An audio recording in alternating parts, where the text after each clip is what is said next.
Welcome to Creative Moves, Left Career, Right Path. My name's Kabir, and this week we're joined by Jack Milligan, who runs a pop-up combining food, wine and music, which follows a long career in advertising. Welcome to the show, Jack. Thank you for having me. It's great to see you again. How have you been? Yeah, been okay. Yeah, Good. not too bad. Yeah. It would be great to hear from you how you got into your first career in advertising. And if you can start from when you left school and just talk us through that and what the different roles were before we move into what you're doing now, that would be brilliant. Yeah, sure. Okay, so I left school fairly soon after 16. Right. I kind of sort of gave... I wasn't really overly academic. I sort of always did well, but I wasn't sort of at the top end. And I kind of sort of drifted a little bit afterwards in terms of education. I went to college and did some kind of language courses, but kind of really felt it wasn't for me, and I just wanted to kind of get out and start working. And I always kind of liked food, wine. Even when I was sort of 16, 17, I know the younger generations now aren't drinking from that kind of age. I like to think they're going to start drinking later in life as opposed to not drinking at all. But certainly when I was growing up, you know, it was quite common. People would have beer and wine and stuff from sort of 15, 16.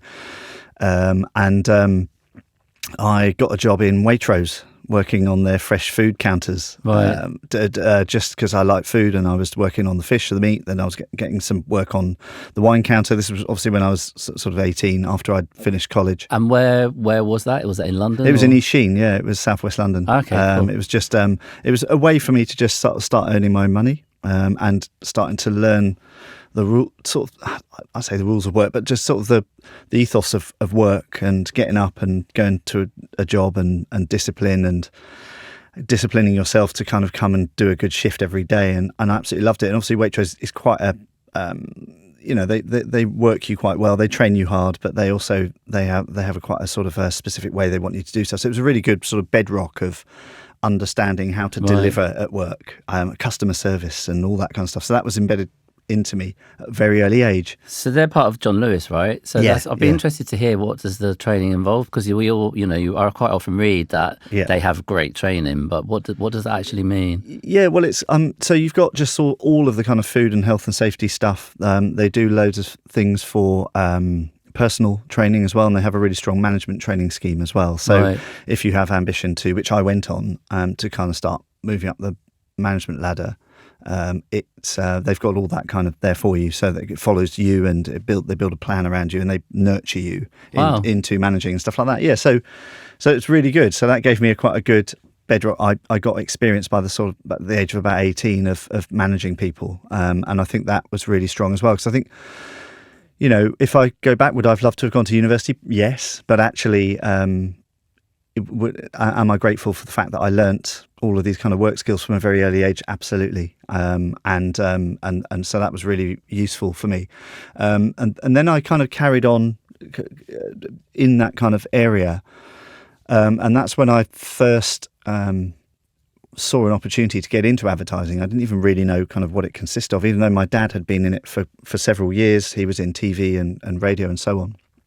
In advertising agency? No, on the sales side. Oh, right, okay. In the sort of 70s and 80s. Oh, right. In the good times, you know. Right. The sort of Don Draper kind of. But I never really sort of knew what it was, but there was an opportunity where somebody was looking for somebody and said, look, why don't you ask Jack to go and, is he around? What's he doing? And he said, well, he's working in food and drink and he's really enjoying it. They said, well, there's a gig selling radio space for Scottish radio, so I think he should go and give them a call and see if he can get something down there. And obviously by this time my dad didn't know anyone who'd really worked there, but if someone knew someone, it was kind of an opportunity that, you know, sometimes you need a little, even if it's just someone points to something that's available, is sometimes something is all you need to be able to give you an opportunity to go. And obviously I went for a round of interviews, and there were a few other people who were there, and I think because I'd come from a working environment as opposed to straight out of college or university, they kind of felt that that's what they needed, someone who was just going to get on the phones and call people up without any fear, and have come in the morning at 9 o'clock. This was back in the days where you wore a suit, and you're expected to get in on time. Right. all of that's Do gone. you know what I mean? What does that mean now? 5 days a week. Can I just ask you a question going back to Waitrose? So you said that you were in management training. Yeah. Were you managing people older than yourself? Yeah, I was, yeah. So do you think that helped you going for this interview? Because that must have given you quite a lot of confidence, I would imagine. Yeah, I guess so. Yeah, it would have in a way. Yeah, I was managing some older people who had been there for kind of several years. So that's quite tricky to navigate, right? Oh, it is, because obviously you don't know anything, know, and they know everything. But you have to kind of find a way to work together. That's the only way. Yeah. That's the only way you can do it, is to work collaboratively as opposed to sort of just telling them what to do. And because you know that they've got a lot of experience and they know it, but that's just the structure of it. You have someone who runs a department, and things need to get done. But you have to just have mutual respect. You can't be trying to micromanage people who are older than you. And that's what I always find is you've got to respect the fact that they know what they're doing, but there is always this kind of line of command, and don't micromanage. Just be there if they need support. Whereas younger people probably need more micromanaging. Yeah. But you can't micromanage someone who's got more experience or older. It's quite hard. But that's a really good life lesson, right? Well, it is. Yeah, it is from a very early time. You get that understanding, and that will help you a lot, because it can go wrong quite quickly. And it's very hurtful for the older person with a lot of experience, feeling that they've got someone younger breathing down their neck the whole time. It just doesn't work. So then taking that into sales, I think I would imagine would be a really useful tool as well, because that's all about people skills. So it is. Well, you're always selling, and most people, whatever they're doing, they're selling. And especially if you're working in a supermarket, you're selling all the time. You're upselling.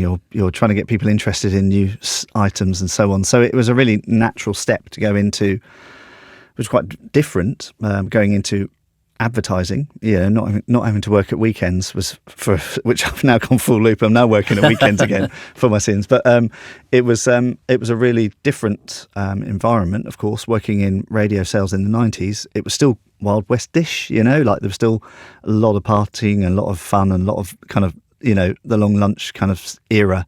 But there was also there was a lot of work to be done, but I felt that I could take a lot of that experience from my early years, even just working in a supermarket, even though it's a decent supermarket, into radio sales. There's a lot of transferable skills that I found were really, really useful for me. Any in particular? Well, all of those that I mentioned, really, about being able to having an understanding of how to sell, customer service, because don't think because you're getting into advertising, customer service isn't important, because it's all about ideas, and you can leave that. But it's everything. Everything is about customer service, because you wouldn't live and die by a deal. You live and die by retaining clients. Yeah. And you could have the best idea or a really good product, but if you're a nightmare to work with, people don't work with you. And I felt that I got a lot of that customer service experience and took that into my radio days, as always making sure that the client is getting what they're expecting and trying to over-deliver goes a long, long, long, long way. And you start to build relationships over time that you might not have had if that customer service element wasn't in there. And that's really important. Don't underestimate the surprise of just calling someone. Totally. People don't like it. And I don't sometimes. I feel that we've gone into an era where people don't like, everyone likes to kind of arrange when they can call you. Yeah. Whereas when I first started out, you just phone people up. And if they weren't there, someone else was, and you end up speaking to them. And I think it's just finding the confidence to just pick the phone up. And some people are invariably going to be like, oh, no, I wasn't expecting a call. I was expecting you to send me an email with 5 different times that we could do, that we could then have a video call maybe. But sometimes just phoning someone up and being really polite and friendly, but being very clear about who you are and what you want to talk about right at the beginning of the call is very important, because you don't want someone going halfway through your who are you? Yeah. You want to make sure that they know exactly who you are. But it's really important, because people are people at the end of the day, and that's how they spend most of their time at home and with their friends and family. I think that having also done sales, and the phone being the introduction to any potential clients, is like that skill that you learn. You realize that ultimately, once you start speaking to someone, as you say, we're all people, and it becomes a human connection. Yeah. And I think, and I guess I probably underestimate the challenge for people that haven't become familiar with that. Yeah. And now that everything's done with younger people in phones, they're sort of losing the skill, almost like the skill of communication, verbal communication, which is just really sad. Yeah, absolutely. And it is really tough because a lot of when you call someone up, whether you're trying to kind of pitch something or whether you're trying to ask for a favour or you're trying to do a partnership, whatever, is that those first few sentences, those first few words are everything. Yeah. And I would always say, always prepare what you want to say. Make sure that your pitch or the beginning of a pitch is really clear and succinct, and you're not waffling or saying, sorry, hold on a minute, let me think about this. And also, if you're finding it difficult, stand up. Walk totally. around. Yeah, totally. Have the phone and pace. Find a little route where you can walk around, because that gives you that extra kind of momentum and energy, and you feel a bit more empowered than if you're sort of sitting slumped at a desk. Totally. But always have that, who you are, what you do, why you're calling, absolutely down to a T. So you get it really clear and really right. And then it puts you in just in a really, really good stead for that call. So Soho Radio, where was that based? Was that, Scottish Radio? Yeah, SRH. So yeah, it was a sales house in Vauxhall, but it was selling all the national advertising for Scottish radio stations and Irish stations. They're huge, got huge audiences, and we sold a lot, and it was obviously in the boom time as well. And radio was the big growth medium of that time. But it was when things were starting to venture into things like sponsorship and promotions, which were all very, very new. People had not really done them. Maybe the odd sponsorship of weather, but no one had done people were just starting out breakfast promotions or presenter reads and all these kind of things, and they were all very kind of early days. So that's why I worked there. I did that sort of about 5.5 or so years. I did a little stint in Dubai, working in radio out there too, working for radio and also magazines, working for Time Out magazine. I worked for Dubai 92. How was that? Yeah, crazy. Good fun. If you want to go out and, I wouldn't say further your career, if you want to sort of keep it ticking over but just have a lot of fun, it's a great place to go out for a year or two. I don't know what's like now, but when I went out, it was quite sort of early. But you bring a lot of experience with you, but also realising it's very different. Everyone's kind of running before they can walk. Everyone wants to do the latest big thing without actually knowing how to serve ads properly, that kind of thing. But it was good fun. And the magazine side of it at Time Out, it was good. I ended up spending most of my time doing restaurant reviews for the editorial team because they didn't want to go to Abu Dhabi, but that was good fun. But it was... that was good. And then I came back, and that's where I started at Capital Radio, which is what it was called back then. It was literally a last ditch. I tried to get work there before. I wasn't able to get in. I always wanted to work for Capital Radio because they were the biggest, they were the best. So in media sales? Yeah, it was still in sort of more sponsorship and content, and it was starting to. That's where my journey into sort of content and beyond the advertising started to go once I started doing that at Scottish Radio. Were you involved in the creative process as well? Were you more involved in pitching the ideas? Everything. Right. Yeah, absolutely. Writing scripts, coming up with concepts, pitching them. Back at a small agency like a small company like Scottish Radio, you kind of do everything, briefing the presenters and all that kind of stuff. And then when I went across to Capital Radio, but it was a last ditch. I had this conversation with a headhunter who I'd not really known before, got my CV over to them, and they were literally about to make a decision. And I got in and I saw the guy who ended up hiring me on the Wednesday, went back in on Friday and got the job. And if I hadn't seen that headhunter, I think I got introed on an email from somebody, never met them before, then I wouldn't have got the job there. Right. And it was just I came in at the last minute and managed to answer the right. Give the right answers to the questions, and then I started working at Capital Radio, which then became GCAP and then Global. But I was working in the network team on the chart show and Newslink, so I was doing some straight ad stuff, but then I was doing all the promotions and stuff in the chart show. And was that on Leicester Square? Yeah, right. Yeah, it was at Leicester Square. So that must have been cool because that's where the studios are as well, right? Yeah, it was. It made a big difference because when I was at SRH, all the studios were up in the stations. Right. So occasionally we'd go up for trips and we'd take clients, or we'd go up for just to meet presenters or meet clients, whatever.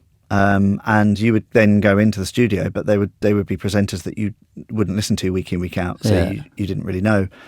Whereas when I started at Capital, Chris Tarrant was still on the breakfast. Amazing. So you'd see him around the building, and then you'd see quite a lot of people. Then, of course, you'd see all the musicians and actors and everyone coming in around. Been hectic. Yeah, it's really weird when you're walking along, you see the Red Hot Chili Peppers walking past you, and then I think because also in Leicester Square as well, which is sort of full of tourists and people travelling. And then I think because the reception was being renovated, so that everyone had to use the other entrance, and I think Liam Gallagher had to walk through the sales floor to get round to his car, and he just with his swagger he just kind of walked through, and everyone was just literally like, oh my god. Jerry Springer had to walk through.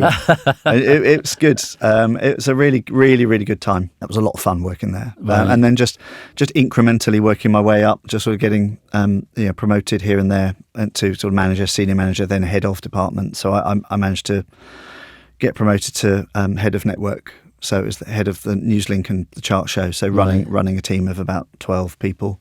But again, that was just, probably outstayed everyone else, I'd imagine. Everyone else had left and I was the last person. So as you were promoted, were you given, I always find this quite interesting, were you ever given any additional training, or were you promoted? Yeah, they do. And that was it. They did give a few training courses, like sort of more kind of sales and negotiating, and there was some kind of light touch management. But to be honest with you, most of it, they expect you just to kind of learn it on the job and show that you have the qualities to manage while you're there, and that's kind of what's expected. You almost need to be at a stage where you're kind of doing the job, but not actually officially doing the job. Yeah. Obviously, not treading on anyone's toes, but everything is it's opportunity, it's timing as well. Sure. You just happen to be doing a great job, and someone leaves, and you get an opportunity. But then you can still be really good and look like you're the part, but that person would never leave. And unfortunately, you have to look somewhere else if you do want to make that move. So there's a lot of luck, but there's also a lot of it's very important to have the right attitude, and to kind of, as I said, be kind of like, if tomorrow you had to be that person, are you ready? And you have to kind of be always ready, and that's really hard when you're not being paid more, you're not actually officially doing it, and you don't know when that opportunity arises, but you have to keep that consistency. Not just in terms of work quality output, but professionalism and how you are conducting yourself, as well. Because, you could be the best at your skill, but you might not be a very good manager.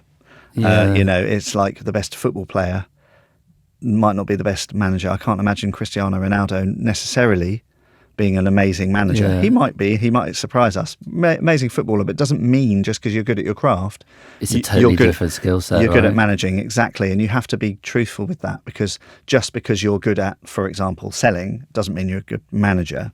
And that is what you need to sort of understand. So it's a lot of luck, but it's a lot of hard work, and it's a lot of consistency. Just keeping that professional aspect to your life, and learning from other people, and getting on with people who are really useful, and being open to knowing the right people and learning from them, instead of kind of keeping yourself in your own kind of world. Yeah.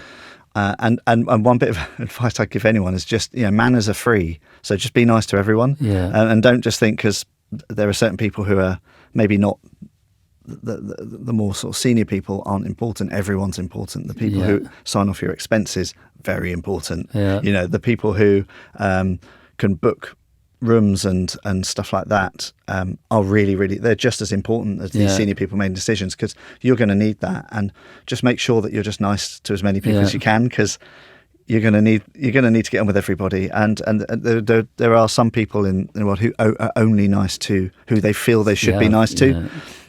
But that will come falling down to them, because that person can't leave, or they might just say you're on your own, deal with it. And if you don't have a good support network around you, because you haven't really treated those people in the right way, then you fall down a little bit. And it's all about having the right people around you who can help you.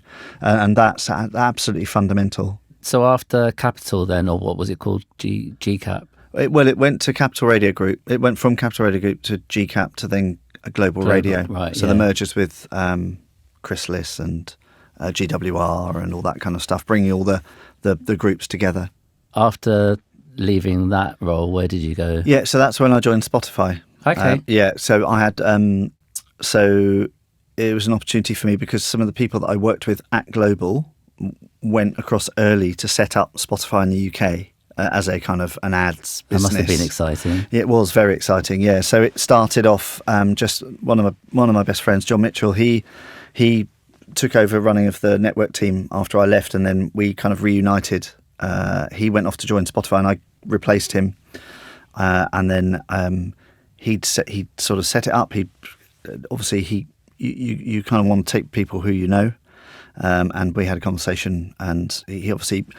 It's not a case of it's a job for the boys. He realised how I worked and how I operated at Capital. He'd had first-hand experience at the kind of work that I was doing, so I'd kind of already pretty much done my interview through work, but I still had to do a round of interviews with some quite senior people over there. But then again, it was an opportunity. Someone was leaving to have a child, and they needed someone. It was an opportunity, timing. I'd just come back from another small stint in Dubai. He just said, look, why don't you come and do what you did at Capital, but over here? And I was like, yeah, absolutely. And it was a role to do music brand partnerships. So it was to try and kind of power everything that we were doing in, because again, it all started off ads and then reads, and just like radio did. And then they thought, we could be doing more. We could be doing artist stuff. We could be doing events. We could be doing branded content. So I was brought in to lead that from a UK perspective, which I did, and then we started. It was tough at first because even when you think, Spotify's new and everyone wants to do it, we didn't have the audience to deliver. Yeah, sure. To deliver, to make sense for people to invest enough to do the content and everything. Because you can do $5,000 in ads here and there, but when you're spending 50 or 100 grand on production, but you can only deliver 20 grand of media, it just doesn't work. But as the audience grew, and then we found better ways to create experiences that didn't cost the earth, we started getting a whole load of really good stuff going. We started working with the likes of Levi's. The first one we did was Levi's. We did a live stream from Coco in Camden with LaRue, if you remember LaRue, and a couple of other artists. It was for the that was Nissan Qashqai. Nissan Juke, sorry. Then we worked with Levi's, and we did in-store gigs, and the bands had to audition to open up for Primal Scream at the Brixton Academy, and we wrote the whole programme. We worked with Clash magazine. So we started doing all these really cool music projects, and then I started building that team up, and we got a couple of extra people in, and then we launched in America, and that was huge. And then the American bosses were like, you do this, but Europe. And I was like, okay. And they were like, we want you to be European music partnerships. So I was like, brilliant. And as we were growing in the European markets, we started doing stuff, and we started some really nice activations. And then we were trying to build programs that could run across different markets. Like we created a load of programming like Emerge, which is like tracking new artists based on their streaming and likes and shares, and then following who's going to be the next biggest artist. Then we were doing sort of other programs about album releases and stuff like that. And then we were doing custom stuff where we were working with bands almost always up and coming because that budget permits, doing like exclusive events, gigs, branded content. And that was brilliant. And that kind of grew. We grew the business really well. But again, it was timing, but it was also consistency and putting in the work regardless. It sort of not sort of trying to coast in any one particular role, thinking no one knows what I'm up to. I only really got the job at Spotify because I'd put in the performance I did at Global. Yeah, because there were other people at Global who didn't go across to Spotify because they weren't seen as people who they felt. And even though they were as good friends and so on and so forth, but they didn't put in the same kind of performance, the consistency and the attitude that is required for, because whether they're a friend of yours or not, they still want to bring people in who are going to do a good job. It's like an end of. They don't just bring people in because they're a mate. They have to deliver as well, And Spotify at that point, if it was at the beginning, it was a loss making for a long time as well. So even though it had a big name and people knew about it, it still had that imperative to grow and its audience and make money. So I can imagine they wanted to do that in a really serious way, right? So yeah. I mean, obviously the model's all about premium, really. But to bring premium in, you bring them in the free service first, and to bring them in the free service, you create an experience that they like, but also things that they want to hear and engage with. So we were actually part of the marketing team because we were seen as driving growth for the audiences by doing clever stuff that could get us out and about.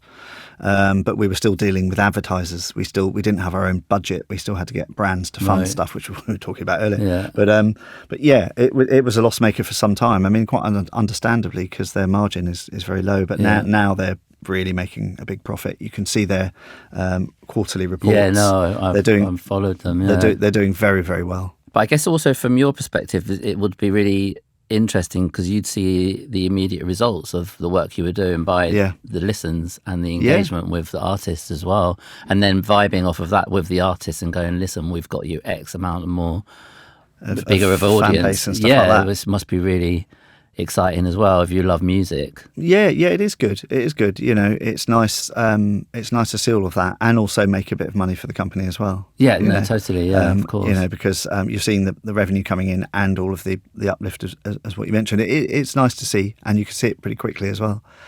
So yeah, so that was good. As I was there for just shy of about 5 years.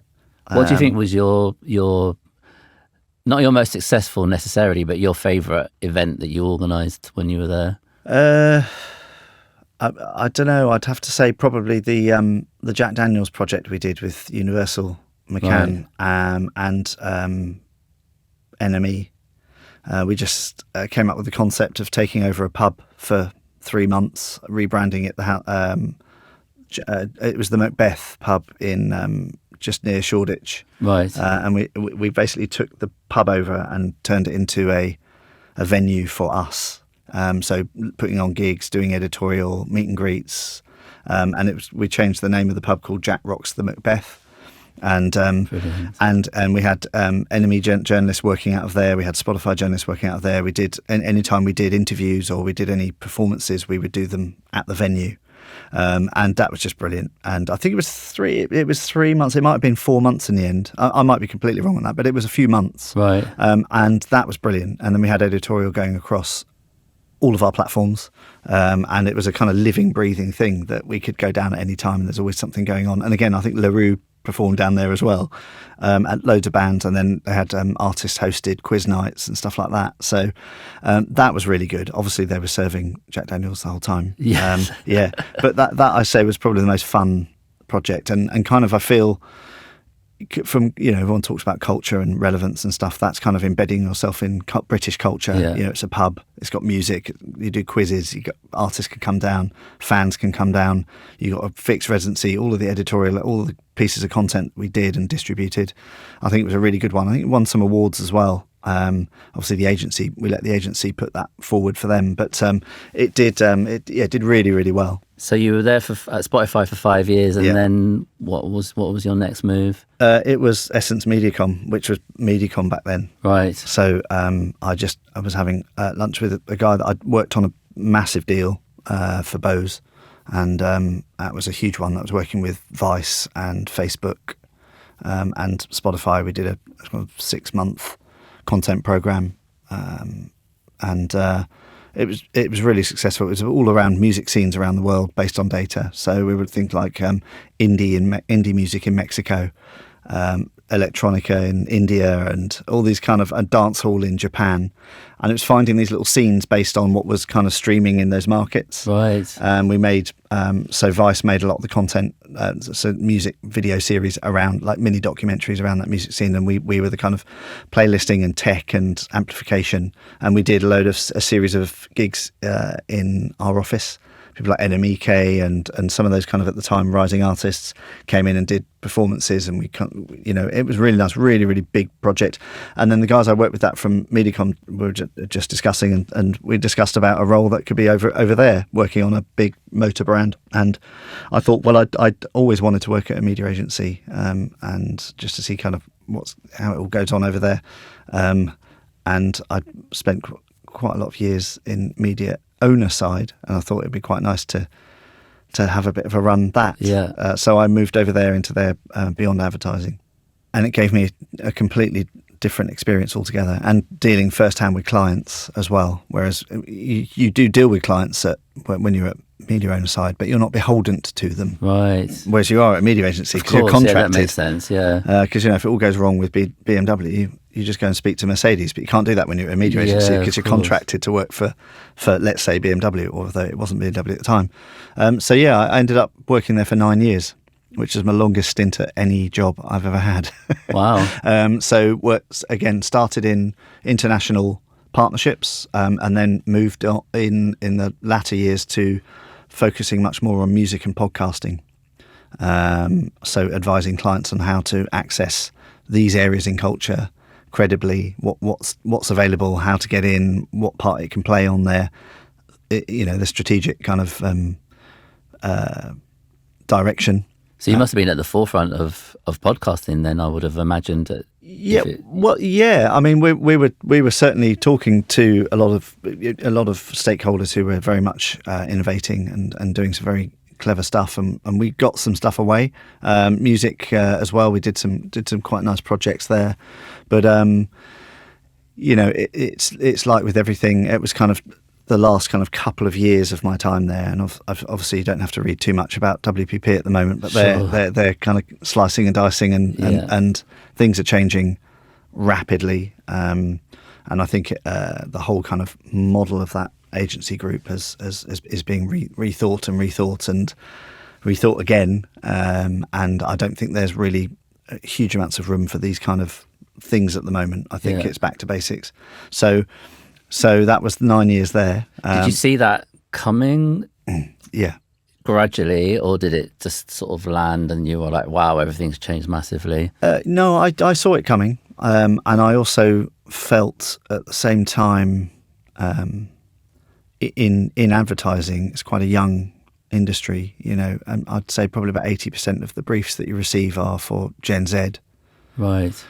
And, unless you're in some management trajectory or a path where you end up managing and working on business, if you're left in the ideas and the brief side of things, you become quite quickly obsolete because, a brief is for 18-year-olds on TikTok listening to grime. Instantly, you're like, I'd love to know the answer to that brief. And so you do find that it's a very unforgiving industry in a way, unless you're managing or setting up your own agency, or in the kind of like the C-suite, pathway. If you're still there trying to answer briefs for an 18-year-old who listens to grime and you're in your late 40s, it becomes a bit of a challenge. You start to kind of quickly, when people go, but what are these people? Yes, you've got data points and stuff, but you do start to feel a little bit.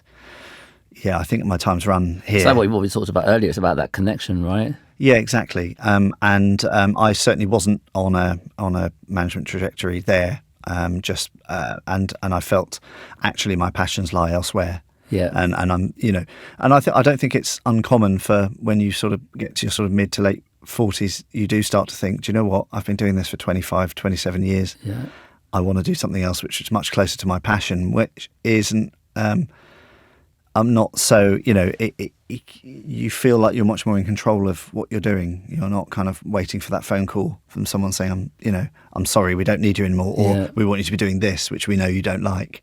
And you're either in the position to do it or you're not. But it is I think it's quite a common stage of one's life where they feel, look, if I leave it much longer, I'm not going to have the energy.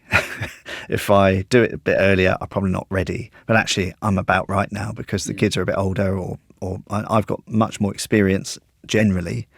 And now's a good opportunity to start something that I could do for the second part of my working life, or the final third of my working life. So let's hear about that passion. Yeah. Well, I'd kind of been chipping away at it for a while anyway. I mean, look, I've always been thinking about how I could get back into closer to food and drink. And funnily enough, working in advertising and media through the 90s, noughties and 10s, you kind of do spend half your life feeling like you do work in the restaurant business because you spend so much time with people having good lunch and so on. But I always felt like I wanted to go back to where I started, really working with food and drink, which is where I was working in Waitrose. And I'd always thought about it, but then thought, okay, no, actually, I can't because I have a salary and I have kids and I have a big mortgage and so on and so forth. But you get to a stage in your life where you feel the opportunities at the right time. I just kind of had been planning this over the last 2 to 3 years in the knowledge that probably what I'm doing at the moment is not going to exist. Yeah. And if you look at the amount of roles at somewhere like a WPP that just don't exist anymore, it's phenomenal. I mean, you just have to go onto LinkedIn and just see the amount of people who are like, I'm available for hire, you know, so many. I'm right through the line, you know, it's phenomenal. And okay, WPP are going through a particularly tough time. I think the whole industry struggling, and with AI as well, it's going to get harder and harder. But so I felt, yes, I thought I've been building up in my spare time, been building up the brand and what I want to do. And I started doing a couple of little kind of like corporate tastings for law firms of like wine and cheese nights and stuff. So this is whilst you were in your day job? Yeah, but I was just doing this in my spare time, Sure. like weekend and evenings and stuff like that. But then I kept feeling that this is something I want to do more full time, and actually I want to do much more around the kind of bar and bring music and wine and food together. And originally I was thinking about like a wine and vinyl bar, because you hear a lot of record shops now having little wine bars, right. And I wanted to kind of do it the other way, sort of wine bars with records and music. But given the economic crisis and the cost of living and the sky high rates of energy and the lack of any decent staff, I thought I don't want to sink into a business bricks and mortar. So why don't I start it mobile? Why don't I invest in a vehicle, like a mobile sort of converted horse trailer, and start doing festivals, music festivals and weddings and parties and stuff, and then also carry on doing the wine and cheese education stuff. Tell us a bit more about those. So that you mentioned that you were doing them in your spare time whilst you were at Medicom. What are those experiences? Yeah, I mean, I only did a couple. But they were, so I go to an office and I set up and I do a wine tasting and then bring sort of introduce a music quiz as well and make it a kind of fun evening. Right. So it's blind tasting, so they don't know what they're drinking, they don't know what they're listening to, and basically it's down to them to kind of unravel what the drinks are, what the music is, and have a bit of fun. And I give them sort of multi-choice and cheat sheets, and I talk about it through those, because I'm currently midway through my diploma in wine, WSET, right? Sort of midway through the second half of that now. So I've I've invested in retraining myself in wine. So I've done WSET level 2 and 3, and then 4 obviously is diploma. It's a 2-year course. So with that, I'm able to have the confidence to feel I have the knowledge and expertise that I can bring, and I'm not sort of an imposter, just kind of winging it here and there. So it's all stuff that I've kind of taught myself in my spare time again. But those are one thing. Then also I've got the mobile wine and food vehicle, which is a converted old classic 1990 horse trailer, right. Which I've kitted out with integrated wine fridges and a sunken wine for sort of by the glass with ice and stuff like that. So it's totally kind of purpose built for me, with speakers and play great music. And I've been doing quite a lot of foodies festivals, and I'm booked into Taste of London next year. Amazing. Looking at things like Big Feastival and loads of stuff like that. And that's hard work, but so much fun. So I've been doing a few of those, and then I'm starting to look at pop-up wine and vinyl bars. So I've got booked in for November a little space in Chalk Farm, where I'm going to sell vinyl, have vinyl playing, sell wine, cheese, and then people can either sit in at tables and listen to music and eat and drink, or they can take stuff home as just a bit of a tester. So those are the kind of things I'm doing at the moment. But again, because I've got experience working with food, I have worked in bars, I've also done my WSET training, and also just because when you set up your own business, you do everything. Like I do my own social posts, which are not very good, but while I'm not doing my social posts, I'm changing the tire on the horse trailer, or I'm doing I do everything. But I feel that if I hadn't had the experience of working for many years in different areas, it would be much harder. But because I've gathered all those kind of life experiences from everything I've done, from being a parent, a father, husband, but also from my career working in media, agency, all these different experiences in different spheres, you realise how much you learn. So when you go into setting up your own thing, a lot of it comes a lot easier, I think. Yeah. So what's your business called? It's called Vinyl Wines. Right. So vinyl, there's a play on vine and then vinyl. Okay, cool. Yeah, I'm just seeing where it's going. This year's all about trial and error, really. It's testing things out, seeing what works, seeing what doesn't, and building up really for kind of next year, where I'm going to hopefully go bigger, hopefully get another vehicle. I know someone who's got one, but is it another horse trailer, or is it something like more like an Airstream? Get bigger events, because there's so much out there. You've got all of Ascot, you've got Silverstone, you've got the Goodwood, you've got Henley, you've got all these big events, as well as all the food and drink festivals and all of the music festivals, and then God knows how many weddings going up and down the country. Yeah, sure.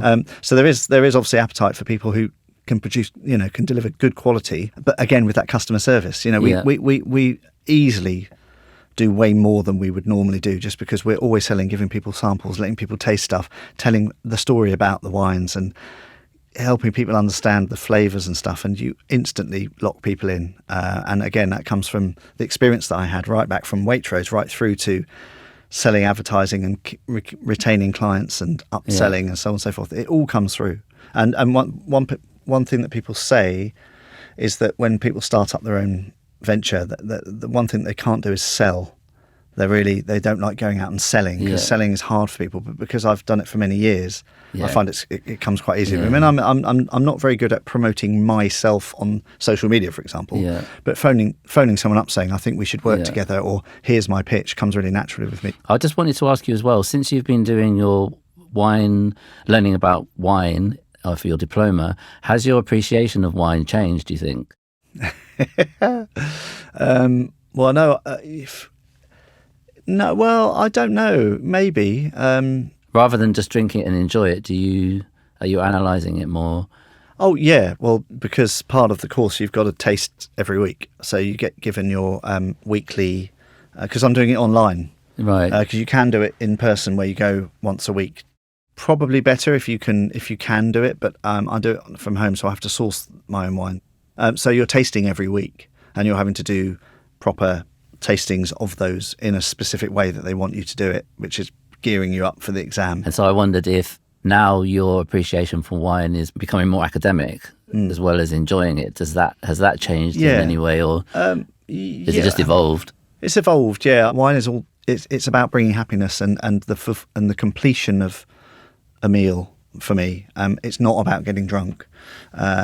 It's about bringing you those moments where you feel, actually, this is making me feel really good. So just a couple more questions, and actually something that I thought about when we were talking at the very beginning. So you didn't go to university. No. Do you think, knowing what you know now, that was the right decision, or do you think there's anything you would have benefited from? Because it sounds like you've had successful career anyway with what you've learned along the way. Yeah, I don't think my liver would have thanked me for going to university, because being a lover, even in sales and media. Well, I was going to say because if I did that then went into sales and media, I think I'd be in a spot of bother. No, is it really necessary? I don't know, and I kind of think to myself, actually, getting working earlier has enabled me maybe to do this a bit earlier. You do get a lot of talk in the office when people have come straight out of university, and people are always kind of rolling their eyes going, these people come educated obviously in a certain topic and maybe don't kind of appreciate the work environment as much, maybe feel that they kind of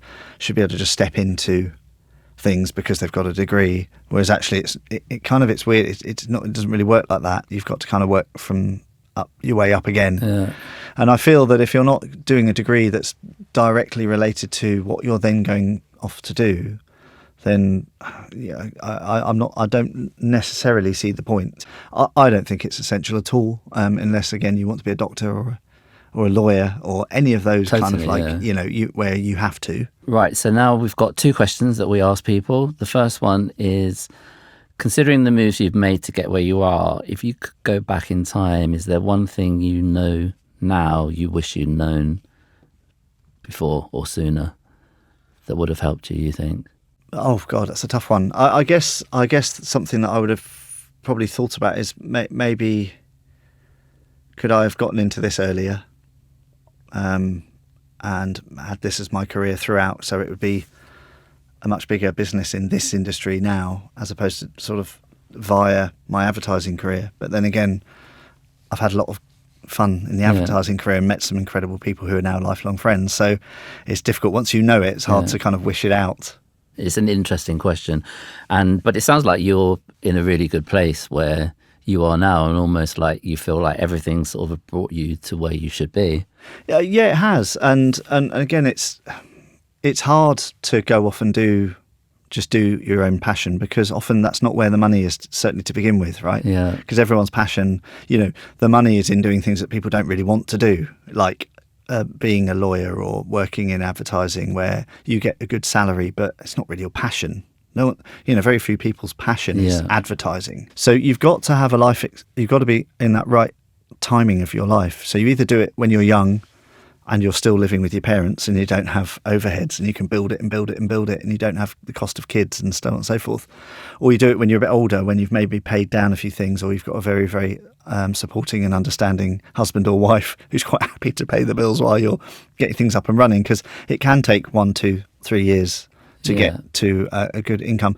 But I find it, once you're in that mosh pit in the middle of getting your first home, saving up, paying those bills, thinking about a family, unless one of you's absolutely fine and on a huge salary, which most of us aren't, it's quite hard, because you've got to, it takes time, and so you've got to really kind of not make a decision early, because that sounds like people are instantly under pressure. But you have to think, right, look, do I want to sort of get this up and going now, although I don't have as much experience, but I don't have all those overheads and the responsibility?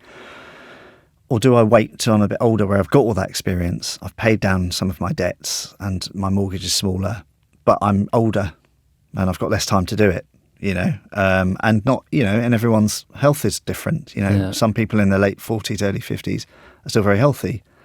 Some people aren't. So you run out of time and so on. So it's all about, I guess you just have to think, live for the moment of what you feel are right at the time. And you could put something off to later, but that might just never happen, because either someone else will come along and do it better and take all your ideas away, or you might not be able to do it for any reason, like health or whatever. So I guess I would say is if you feel you can do something and you believe in it enough, just get going on it as much as you can. Certainly if we're speaking to young people who are leaving school and thinking about, are they going to go to university, are they going to get an apprenticeship, whatever, get into what you love early and just be really good at it, I think is a really nice thing to be able to do. I didn't. I went through a different route. I went into ad sales, which I'd never thought I'd ever do. And yes, it looked after me and I did well ultimately, but it was never my passion. And I always struggled with that all throughout my career. I just kept thinking, but this isn't what I love. This isn't what I love. I've got to do it because it brings in money. But I think just make that decision and go, right, I'm just going to go for it and become a master of my trade, because you can. I think that's really good advice, and I think one of the reasons behind the idea for this show was to hopefully inspire people that are at a point in their career where they feel like they could make a change, to do that if that's the right thing for them. Because even though we react to our circumstances and maybe do something because of something that's happened beyond our control, it still isn't the easy route to go out and do something on your own. No, it's hard. It is hard, and as you've described, and how most people in that position would agree, you're doing everything yourself, and it is very lonely. But ultimately, I feel like the job satisfaction that you get and the pleasure from your pursuing your passion is many times greater than maybe the comfort you may receive from another salaried job somewhere. Yeah, that absolutely. You aren't entirely happy in. Do you know what I mean? Yeah, totally.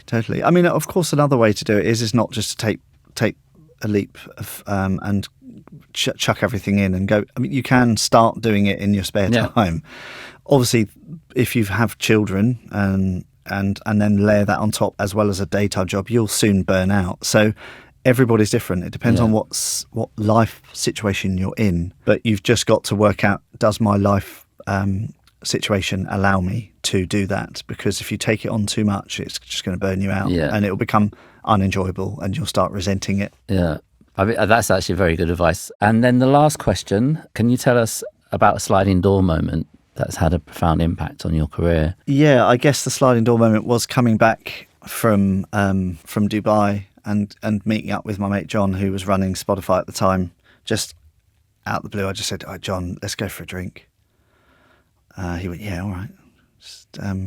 And we were just drinking, and I'd not even considered like a job at Spotify. I'd just come back from Dubai, and I was just kind of thinking, I don't know why I wasn't thinking about it at the time. And then we got talking, and then it literally turned out that there was this job, and then suddenly it was a bit of a eureka moment. I just said, "Well, why don't you come? When you come and work at Spotify?" And I was like, "Yeah." And I kind of feel almost like if I hadn't phoned him up and said, "Let's go for a drink," that conversation might not have happened. But actually being with somebody in person, having a drink, having a nice time, reminiscing, and then suddenly the connection's there. Suddenly the penny drops, and thinking, "Well, why are we not talking about? Yeah, let's have a look at that." And obviously that job at Spotify was huge. It was a really exciting role, and then that paved the way for doing stuff that I did with Essence MediaCom as well. That was a kind of sliding door, I guess, moment. If you kind of feel that if I didn't make that phone call, again, it's all about phoning someone up and getting something in the diary and going and meeting them in person. Sometimes something's right in front of you and you don't see it, but if you're sitting there having a nice time and your guard's down a bit, suddenly you go, actually, this could be something we could do. So that's probably a big sliding door moment, I'd imagine. Great. Well, listen, thank you so much for coming in and talking to us. I've really enjoyed hearing your story. Oh, thank you. And thank you for having me. It's been really good. You've been listening to Creative Moves, Left Career, Right Path, a Cabbage and Bubble TV co-production. Host, Kabir Malik. Producers, Pauline Russell and Kabir Malik. Special thanks to Jack Milligan. Follow us on Instagram at Creative Moves. Subscribe to Creative Moves on Apple Podcasts, Spotify, Acast, or wherever you get your podcasts.